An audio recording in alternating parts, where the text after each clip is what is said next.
Assalamualaikum warahmatullahi wabarakatuh. Saya mewakili kelompok 6 atas nama Abdul Faizar. Kami yaitu tentang tanggung jawab negara. Apa sih tanggung jawab negara itu?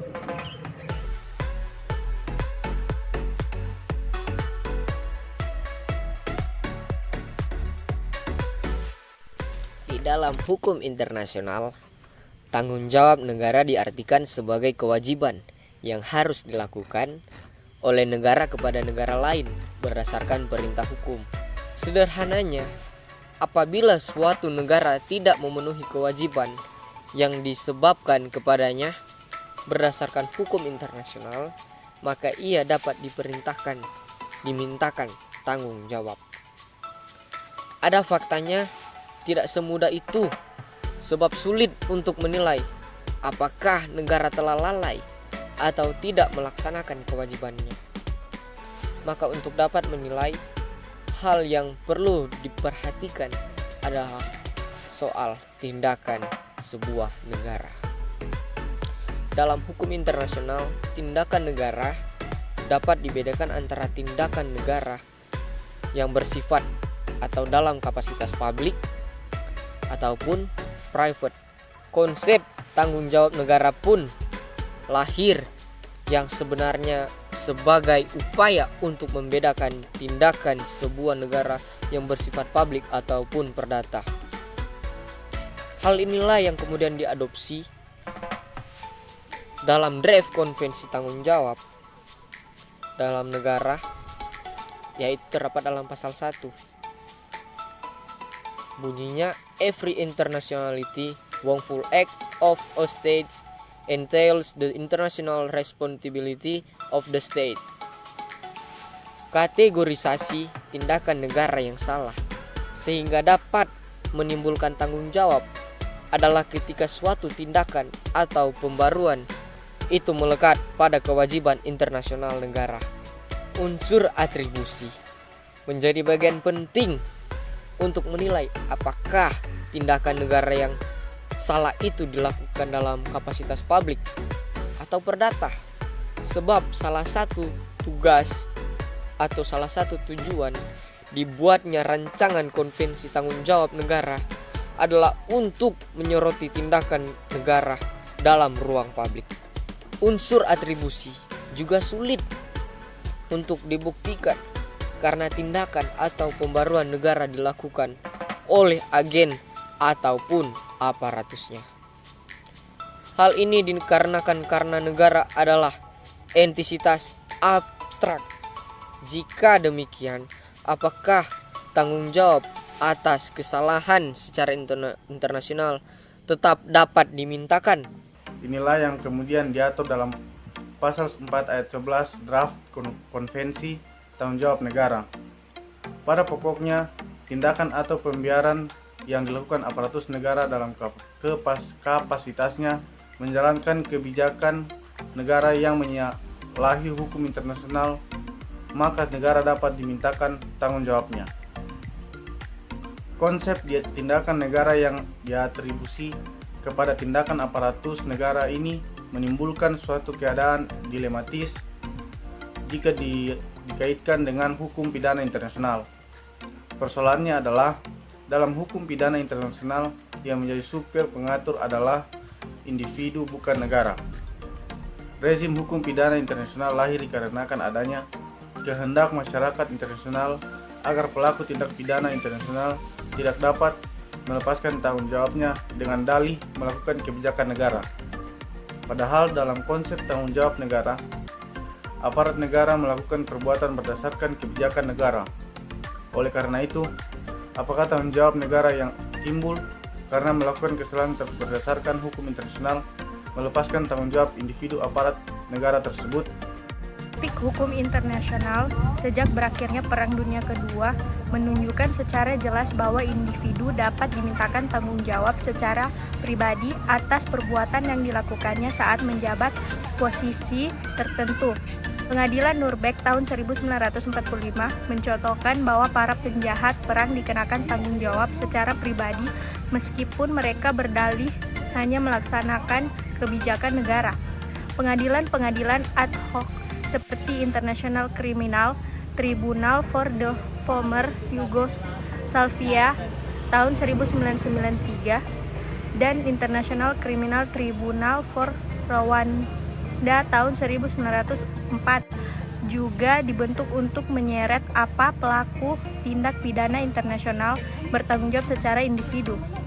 Berdasarkan definisi tersebut dapat diartikan bahwa tanggung jawab negara untuk melakukan perbaikan reparation timbul ketika suatu negara melakukan kesalahan untuk mematuhi kewajiban hukum berdasarkan hukum. 1. Adanya suatu kewajiban hukum internasional yang berlaku antara dua negara tertentu. 2. Adanya suatu perbuatan atau kelalaian yang melanggar kewajiban hukum internasional yang melahirkan tanggung jawab negara. 3. Adanya kerusakan atau kerugian sebagian akibat adanya tindakan yang melanggar hukum. Menurut Bodansky dan Kruk, ada beberapa isu menarik yang dapat dipelajari dari draft tersebut. 1. Apakah yang dimaksud dengan tindakan salah secara internasional? 2. Kapan pelanggaran kewajiban internasional terjadi? 3. Kapan negara dapat bertanggung jawab atas tindakan atau pembiaran non-state actors atau negara lain? 4.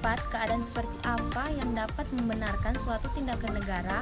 5. Apa yang harus dilakukan negara untuk memulihkan tindakan salah secara internasional? 6. Siapakah negara yang memiliki hak untuk melakukan gugatan? 7. Tindakan balasan apa yang diperkenankan beserta batasan dan kondisinya?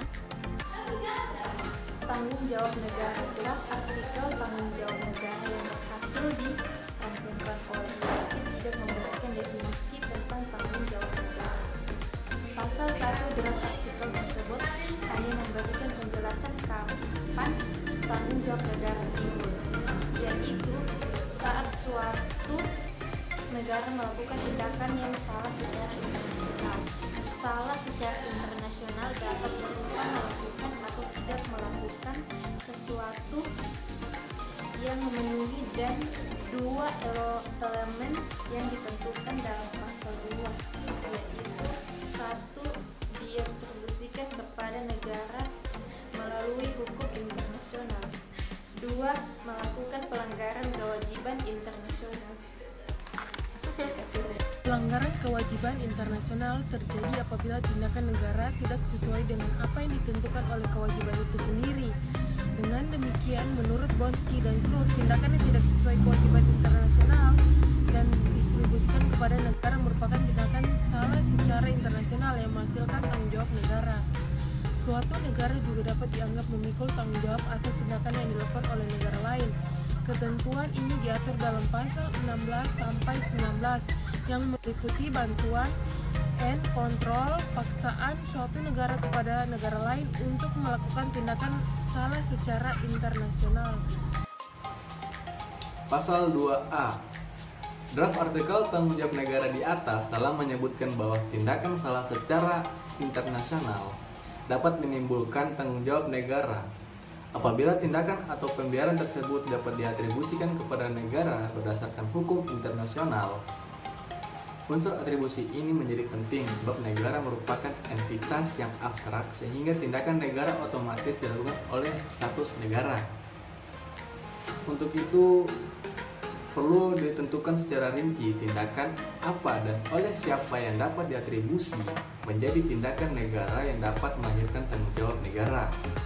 Penjelasan soal atribusi ini dijelaskan melalui pasal 4 sampai 11. Pasal 4 menjelaskan bahwa tindakan organisasi negara baik pada level eksekutif, legislatif, dan yudikatif merupakan tindakan negara menurut hukum internasional. Tidak masalah jika organisasi tersebut berkedudukan di pusat maupun daerah termasuk di dalamnya individu ataupun entitas lain yang ditentukan melalui hukum nasional. Individu ataupun entitas lain yang tidak termasuk organisasi negara namun diberikan kewenangan berdasarkan hukum nasional untuk melaksanakan beberapa elemen. Kewenangan negara dapat didistribusi sebagai tindakan negara. Pasal 5 tindakan organisasi negara maupun individu dan entitas yang diberikan kewenangan melaksanakan elemen kewenangan negara masih dianggap melakukan tindakan negara menurut hukum internasional apabila melakukan tindakan dalam kapasitas yang diberikan meskipun melalui kewenangannya. Pasal 7. Syarat timbulnya tanggung jawab negara. Hal yang pertama adalah yaitu harus terdapat kewajiban internasional yang mengikat pada negara yang akan dimintakan pertanggungjawabannya. Kedua, adanya suatu perbuatan ataupun kelalaian yang mengakibatkan dilanggarnya suatu kewajiban internasional suatu negara yang kemudian menimbulkan tanggung jawab negara bagi negara tersebut. Prinsip tanggung jawab negara pada umumnya mengacu kepada prinsip-prinsip hukum internasional, yaitu prinsip tanggung jawab negara (state responsibility) yang mewajibkan setiap negara bertanggung jawab terhadap setiap akibat tindakannya yang merugikan. Jenis-jenis tanggung jawab negara dalam hukum internasional. Yang pertama, tanggung jawab karena perbuatan melawan hukum, delictual liability.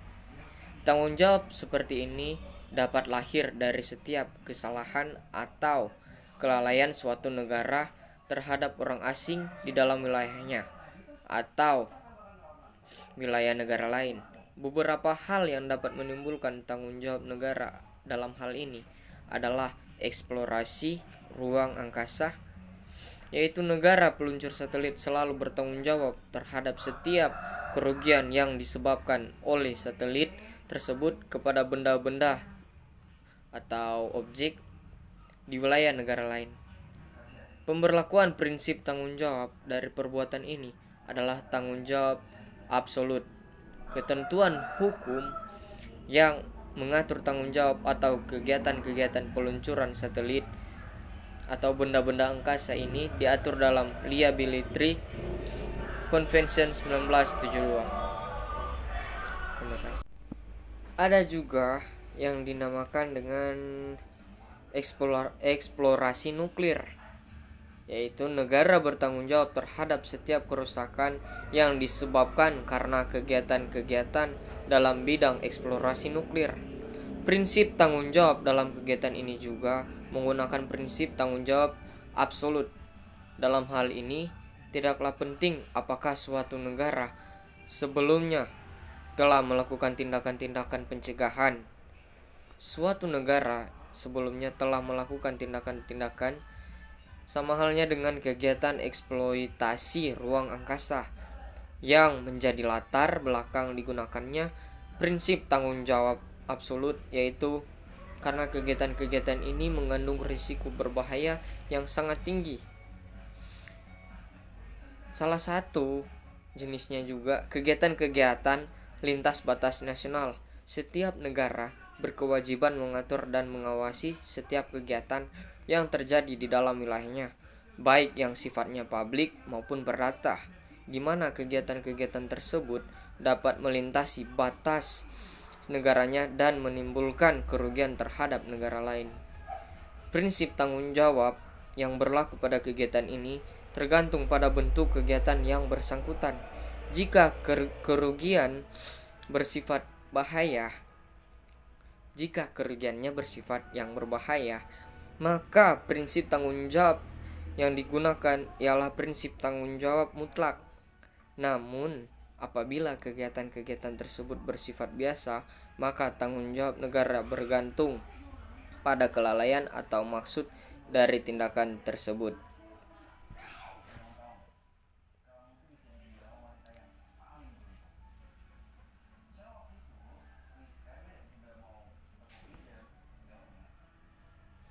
Yang kedua, tanggung jawab atas pelanggaran perjanjian, contractual liability.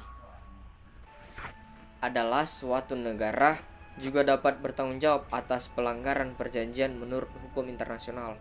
Tanggung jawab seperti ini dapat terjadi terhadap suatu negara manakala negara tersebut melanggar suatu perjanjian ataupun kontrak. Negara yang memiliki tanggung jawab karena melakukan kesalahan menurut hukum internasional berkewajiban untuk melakukan perbaikan secara penuh atas kerugian material maupun moral yang diakibatkan oleh perbuatannya. artikel telah memberikan pengertian pada masing-masing jenis perbaikan oleh negara di atas. Pasal 35 draft artikel ILC mengatakan dan menyatakan bahwa restitusi adalah tindakan untuk mengembalikan keadaan seperti sebelum terjadinya pelanggaran. Sepanjang hal ini secara material tidak mustahil dilakukan atau sepanjang tidak merupakan suatu beban yang tidak proporsional. Selanjutnya, kompensasi merupakan tanggung jawab negara untuk memberikan kompensasi atas kerugian yang disebabkan oleh perbuatannya yang dipersalahkan menurut hukum internasional, sepanjang hal ini tidak menyangkut hal-hal yang telah dilakukan secara baik melalui restitusi. Sementara itu, menyangkut soal pemenuhan atau satisfaction, artikel menentukan bahwa hal itu tidak dilakukan ataupun dilakukan sepanjang restitusi atau kompensasi yang pengertian pada masing-masing jenis perbaikan oleh negara di atas. Pasal 35 draft artikel ILC mengatakan dan menyatakan bahwa restitusi adalah tindakan untuk mengembalikan keadaan seperti sebelum terjadinya pelanggaran. Sepanjang hal ini secara material tidak mustahil dilakukan atau sepanjang tidak merupakan suatu beban yang tidak proporsional. Selanjutnya, kompensasi merupakan tanggung jawab negara untuk memberikan kompensasi atas kerugian yang disebabkan oleh perbuatannya yang dipersalahkan menurut hukum internasional, sepanjang hal ini tidak menyangkut hal-hal yang telah dilakukan secara baik melalui restitusi.